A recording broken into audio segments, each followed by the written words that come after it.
you should be asking your sales leader, what do you want to see from marketing? What is it that you would see as being most impactful within your region? Having that direct dialogue creates a much more impactful campaign when you're able to connect the two. Hi, I'm Gail Calvert, and this is Marketing in Progress, a spin-off of Work in Progress. This is for anyone juggling the world of B2B marketing, figuring out what matters, what you can skip, and what actually grows revenue. You'll hear from marketing leaders, sales leaders, and agency owners, every angle with no filter. You won't hear any jargon and no fluff, just real talk, smart ideas, and some laughs along the way. Today's guest is Andre Lachlan, sales director at Splunk. Andre leads a commercial sales team and has years of experience navigating the relationship between sales and marketing. What makes Andre especially valuable to this conversation? He's not just a sales leader. He is someone who believes in marketing and has built strong partnerships with marketing teams throughout his career. In fact, Andre and I met years ago when we were both new employees at a company called Click and spent a week in Sweden for our new hire orientation. Here's what we're digging into in this episode: why sales and marketing often feel misaligned and how to fix it. What salespeople actually care about? Hint, it is not your MQL count. How to build better collaboration, even if you're not structurally aligned and reporting to the same leader. What marketers get wrong about events, pipeline creation, and sales pressure.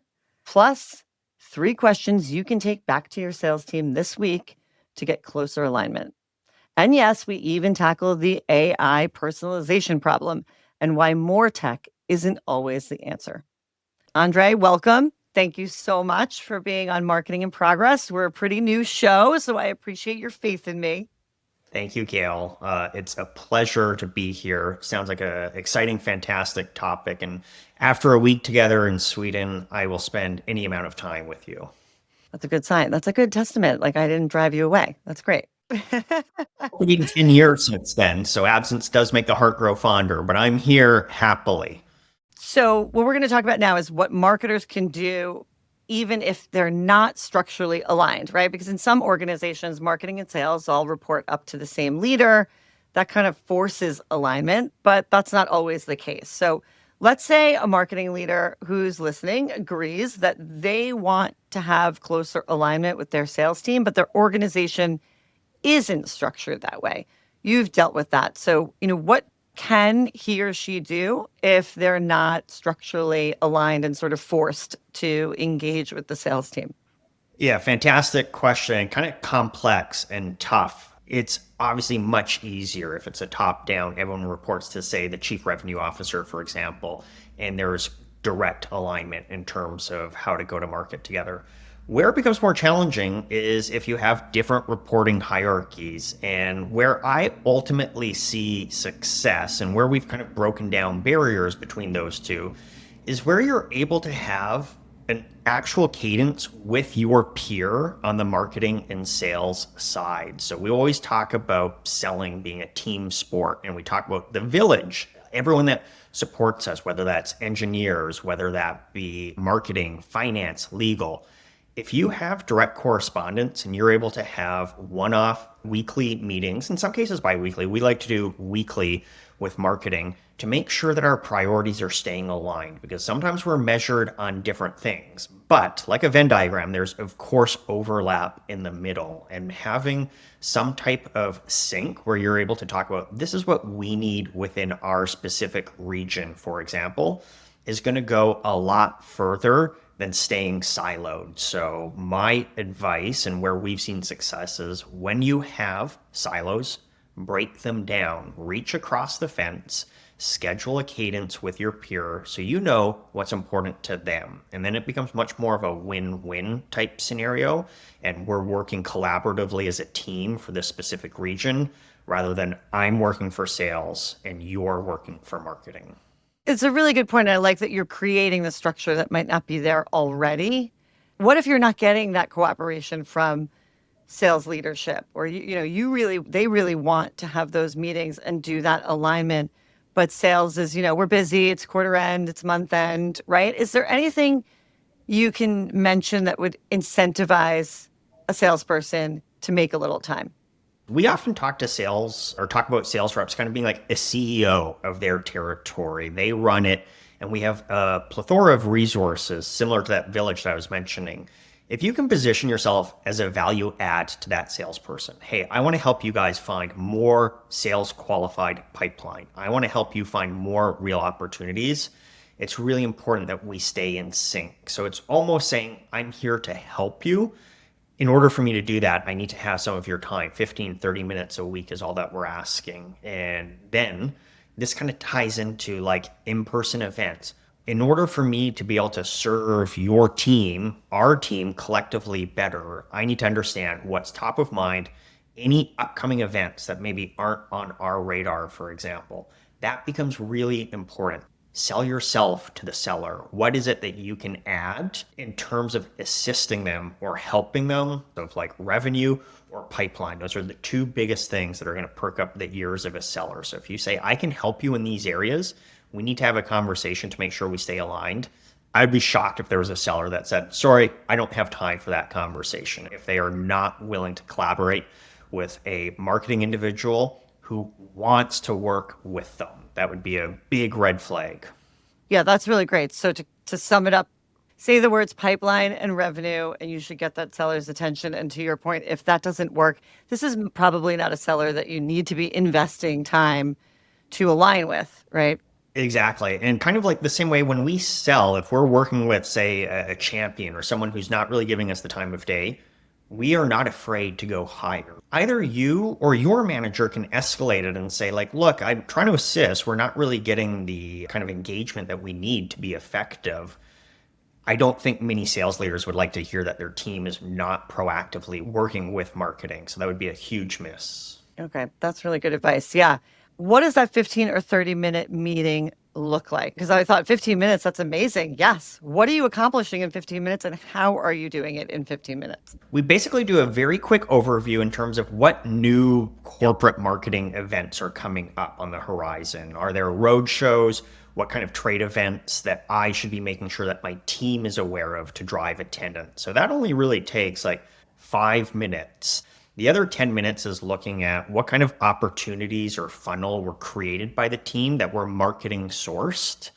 And then directionally, is that working or is it not working, for example? And then we probably save about 5 minutes to talk about more creative ideas. What can we be doing that will kind of break through the noise that everyone has in their inbox or voicemail and create something either in person or some type of giveaway that is going to create actual new pipeline?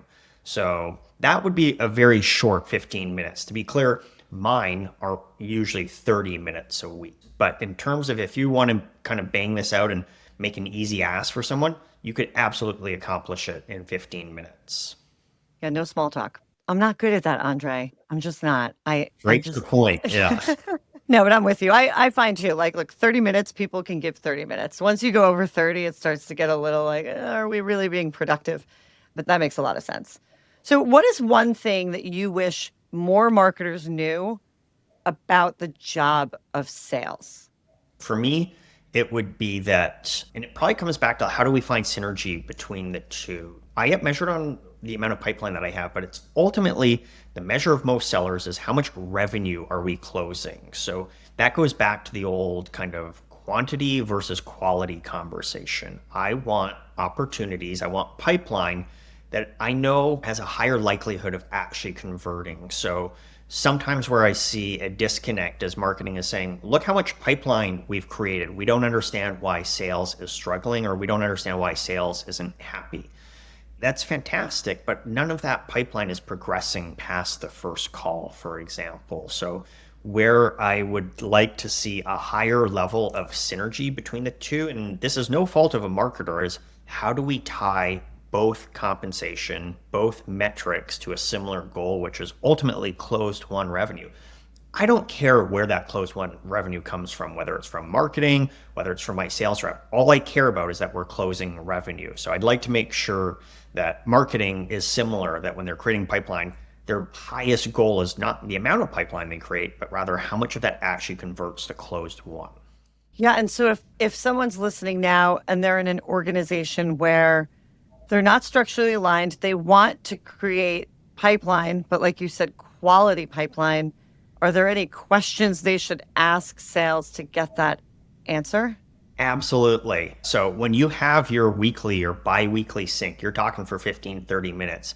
You should be asking your sales leader, what do you want to see from marketing? Or is there something regionally specific that is really top of mind for you that we're not seeing? So what I would say is, what is it that you would see as being most impactful within your region?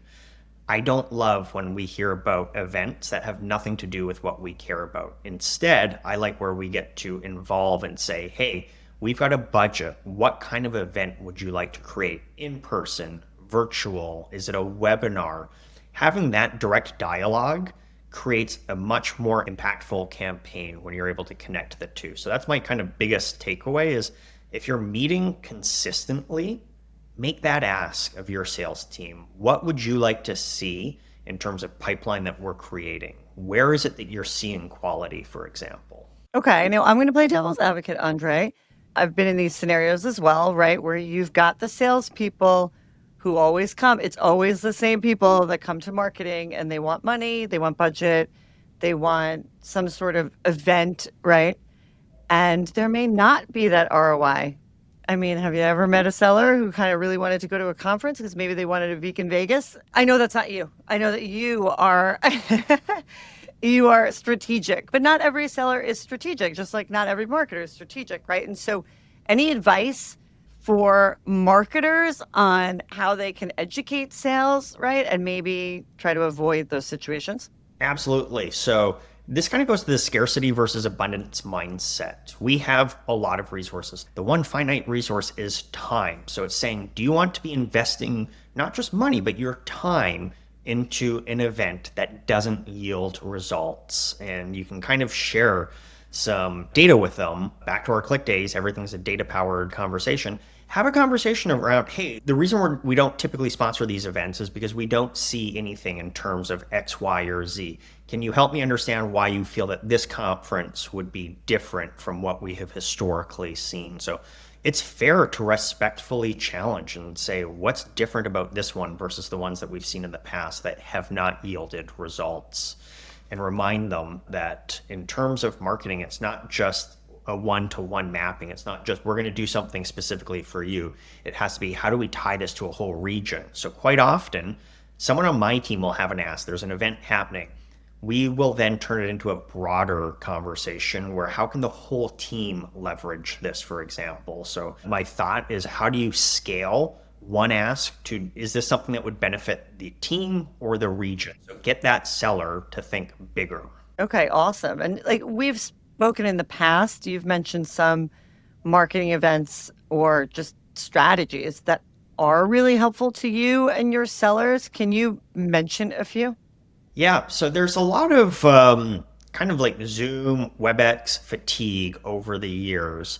Getting people to join webinars extremely challenging. I'd say we've actually seen like a return to in-person events. The challenge, companies have had like diaspora. Everyone's moved away. So a lot of the individuals that we sell to might not be geographically close. So it's instead meeting customers where they're at, doing more boutique scale events, and a return to in person events is where we have seen a lot more traction. And this isn't true for all organizations, but I will say, working for Cisco, they do fantastic nationwide events, roadshows, tech days, for example. Those are like marquee destination events. So if you are able to meet your customers there, that's the biggest thing. But thinking smaller scale, hey, we don't have nationwide user groups, for example. I would be thinking about how do I do something that's really small scale, curated for 15 or 20 individuals versus a webinar for 200. We tend to see a lot more when we do a targeted smaller campaign. That's where we've seen the most success. Okay. Well, we've talked a lot about events. Is there anything else that marketing is doing that is helping sales right now?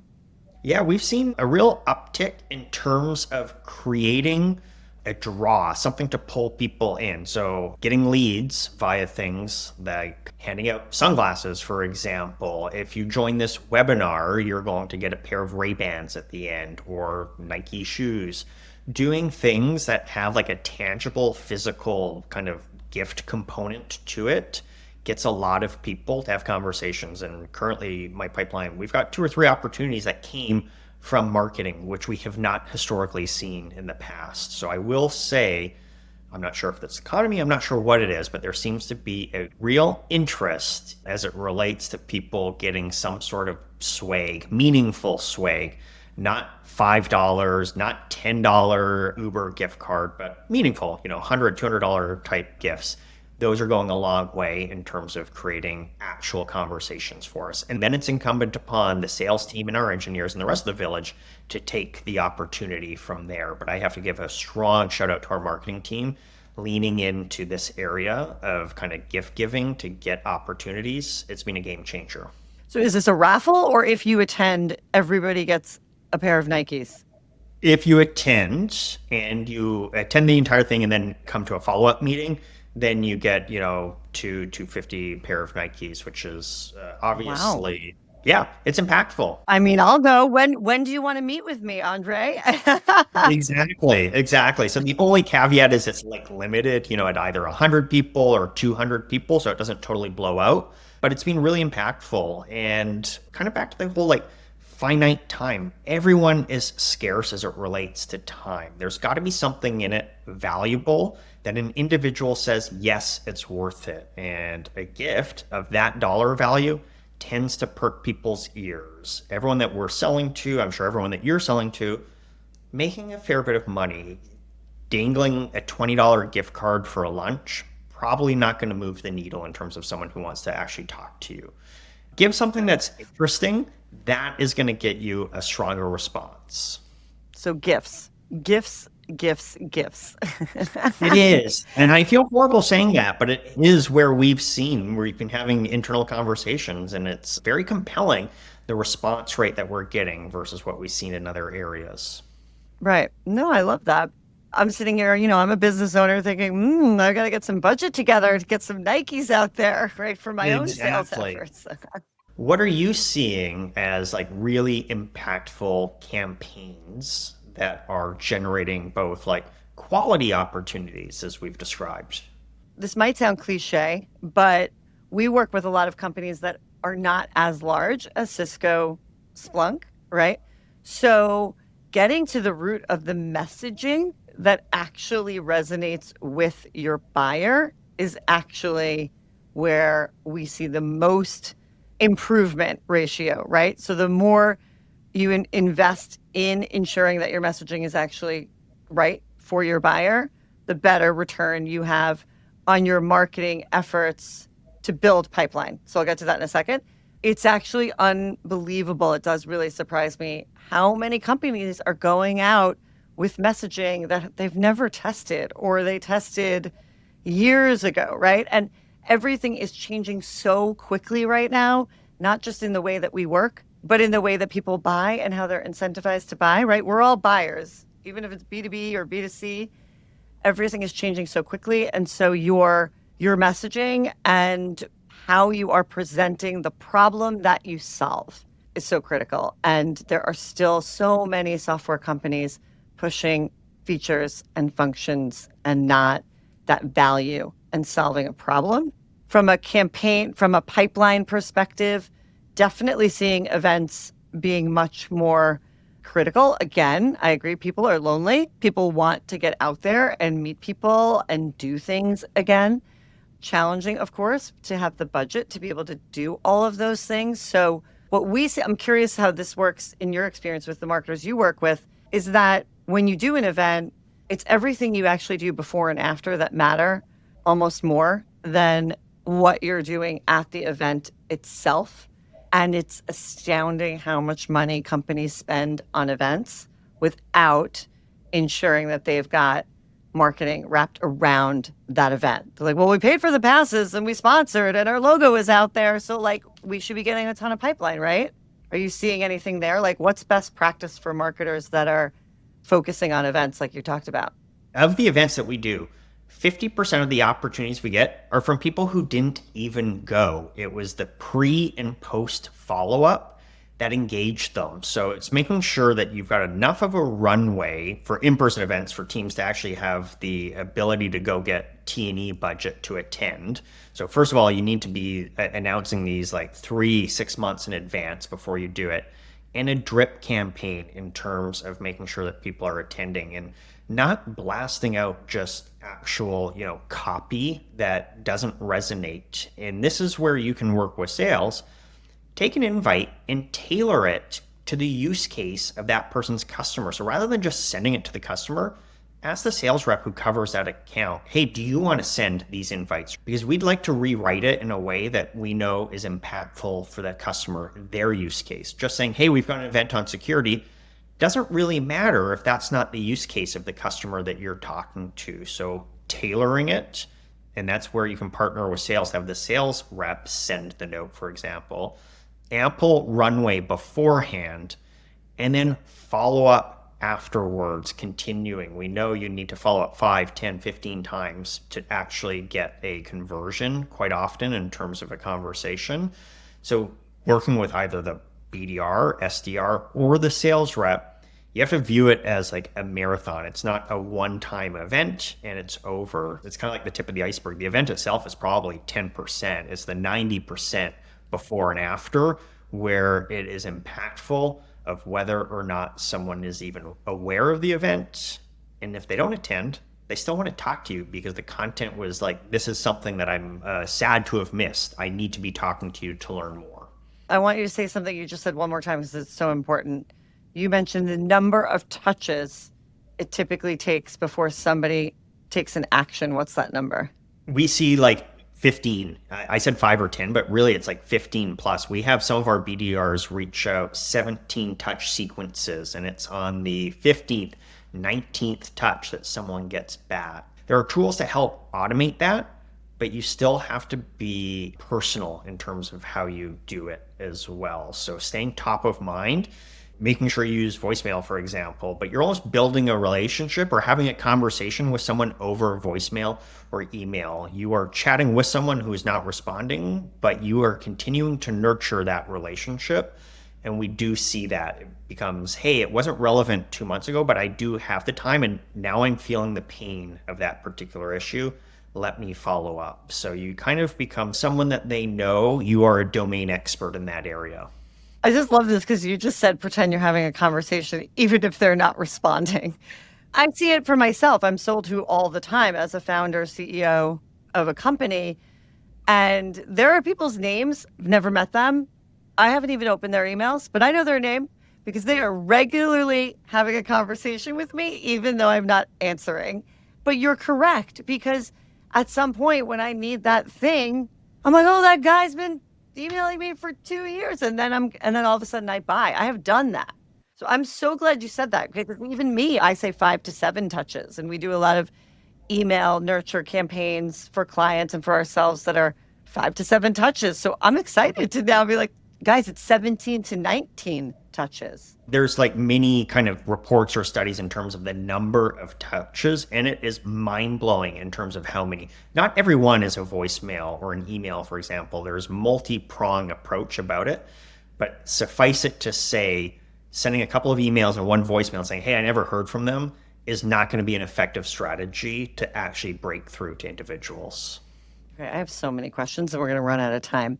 But before we get into AI, I have more questions. Okay, so you're actually voicemailing people. Are you using, like, not just you specifically, but sellers, are you using an automated system where you're literally sending a voicemail, or are you cold calling still and then getting voicemail? A bit of both. So our like marketing discretionary BDRs, ISRs, SDRs, they use more of a system in terms of doing it. The team that I lead, 6 sellers, they have roughly 20, 25 accounts each. They have the ability to actually research the individual that they want and spend the time to make an actual phone call with a cell phone. So it's a more targeted approach. So it really depends on kind of the nature of what is your target audience. Is it really small and niche? I'd be going hyper personalized in terms of picking up your phone actually calling them. If you have to go wider than that, then you probably want to invest in some sort of a platform to assist with that. And there are a million on the market today to help scale in terms of the outreach that you do. Okay, we got to talk about AI because, it's 2025. So, how has AI impacted your team's work, if it has? I'd say it's impacted it from a productivity perspective. It doesn't change the nature or how we do things. It has improved our ability to follow up. So when we have conversations with customers, we will have a notes summary based on that conversation. So it allows you to be a lot more present in that conversation because you're not worrying about jotting down notes. Instead, you can be present. You can ask really insightful questions based on what the person actually said, not like a canned script of, okay, once I ask this question, I ask this question.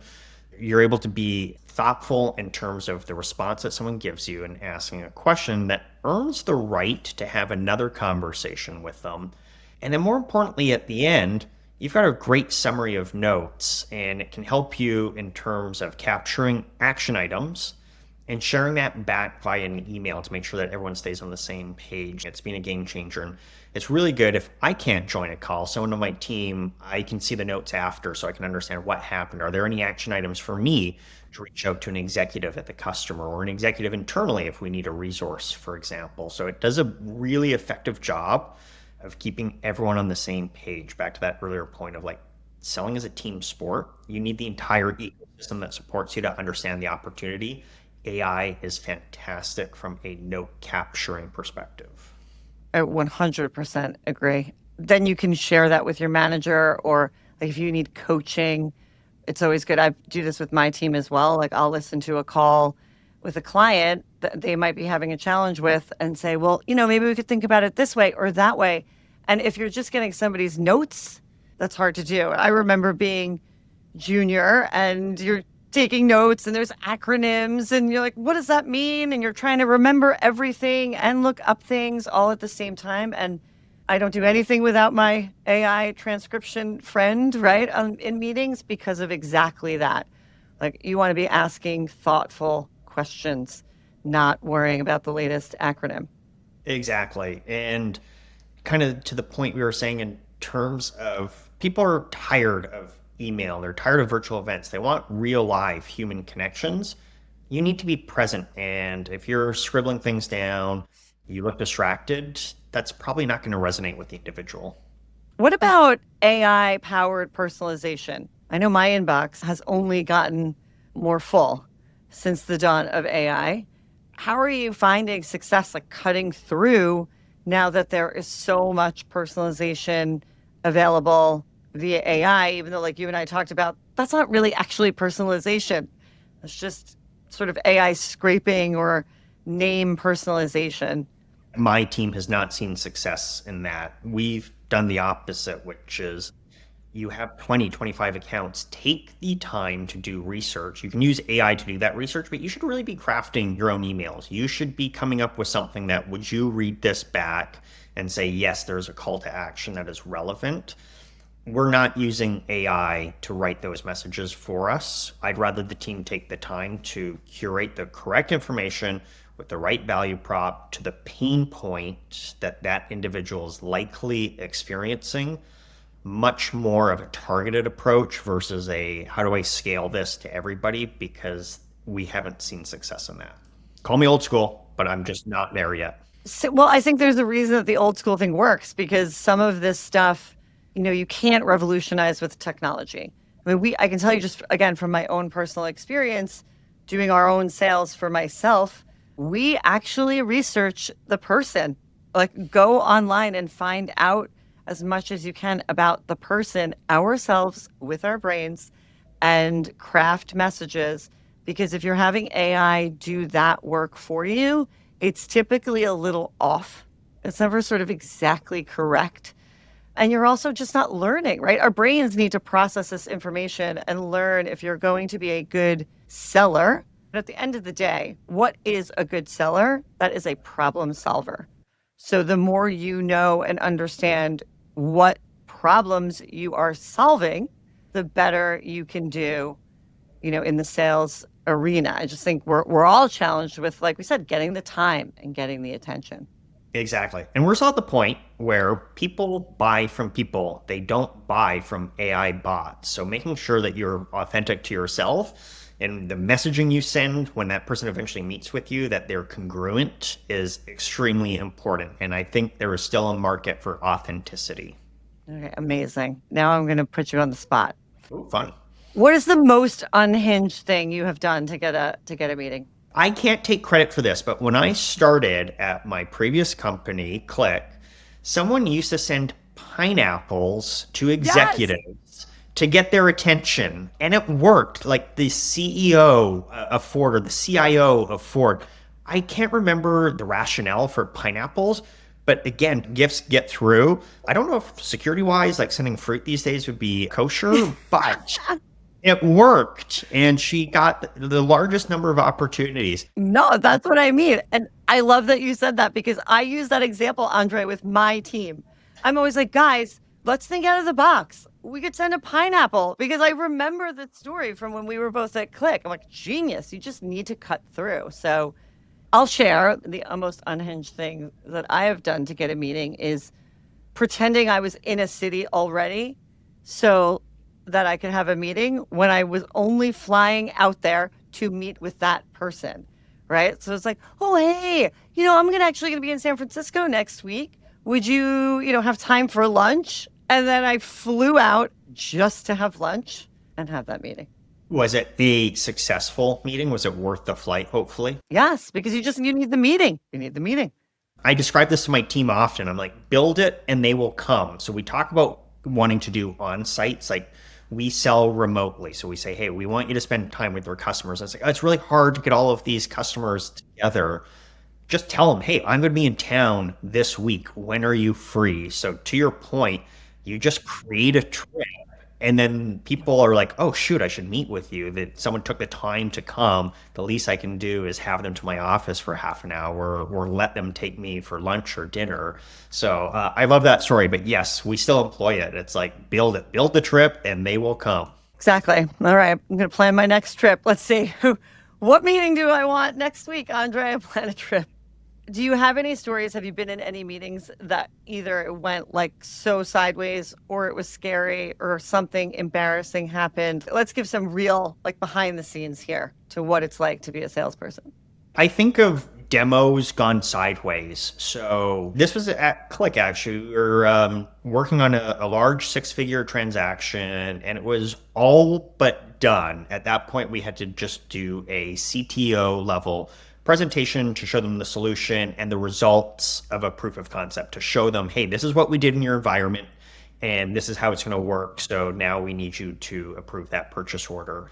On that call, a day before, the engineer we were supposed to use got sick, so we had to swap him out. So we got on the call, already not quite as smooth as we want.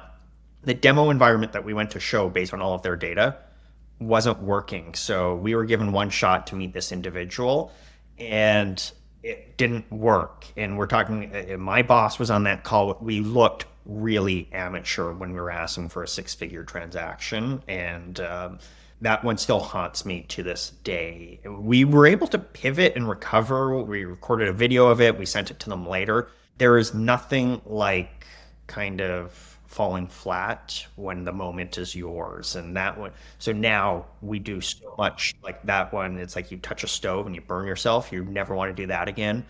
We do so much prep when me or my team is presenting to a C level and really any customer contact. We need to make sure that we are polished and ready. So preparation is so important.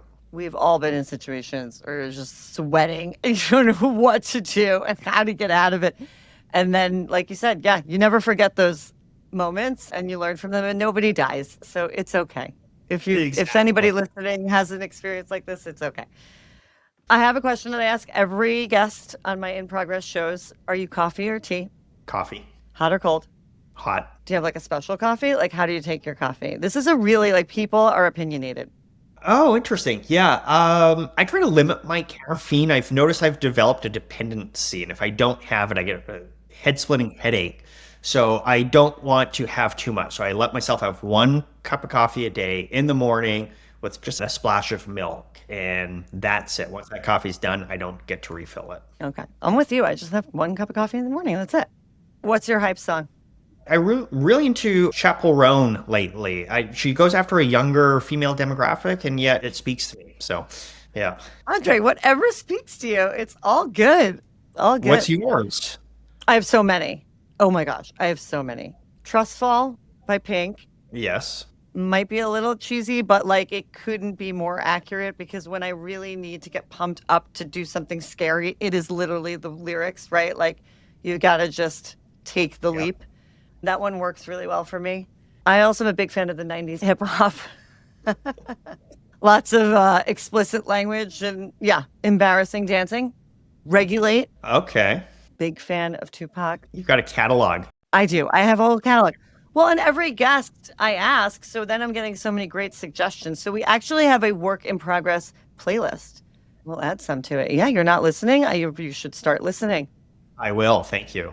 Or maybe last question for you. You said, hey, you are in the midst of hiring a sales professional to join your organization. As a marketer, what are you looking for in a sales individual? I love that you're interviewing me. Okay, how did this happen? Okay, you're a good salesperson because you're getting information from me. I like it, Andre. Exactly. What I do. Well, in this case, I'm a business owner. So I'm looking for somebody who is obviously really motivated. If you're in sales, I think you can speak to this. You've got to be relentless. I like to call it relentlessly optimistic. You can't get upset by the no, or like we talked about, most of the time it's just hearing nothing and you just have to keep going. So I love your advice about having a conversation with the prospect, even if they're not answering you. And somebody who gets along with people and creates relationships with people. And I feel like we're not saying anything new, but what I do also find fascinating is how this is sort of new information for a lot of people. Like there is no magic bullet. Everybody wants a magic bullet. Like what is the thing? Like how do you cut through the noise? And it's all of those things being done consistently that end up, giving you the success that you need. Exactly. Well, thank you. Half of what you said is what I look for when I'm hiring as well. So we are well aligned. Okay, well, if this whole thing doesn't work out, I'll call you. You can hire me to be on your team. I would love that any day, Gail. Andre, this has been so fun. Thank you so much. For anyone listening, if you have more questions for Andre and you want to understand better what's going on in the sales team's head and how can you have more success, maybe you want to know how to get them to take you out for drinks. That one's easy. Send us a note and we'll have Andre back and we'll continue this conversation. I hope you'll come back, Andre. Absolutely. This is fun. I'm hoping that this is the start of many. So thanks, Gail. Appreciate it. And what a fun forum you've built here. I hope so. We hope people like it. All right. Thank you so much. I hope that was helpful. If you know someone that you go to for this topic, send them my way. After all, we're just figuring this out together. See you next time.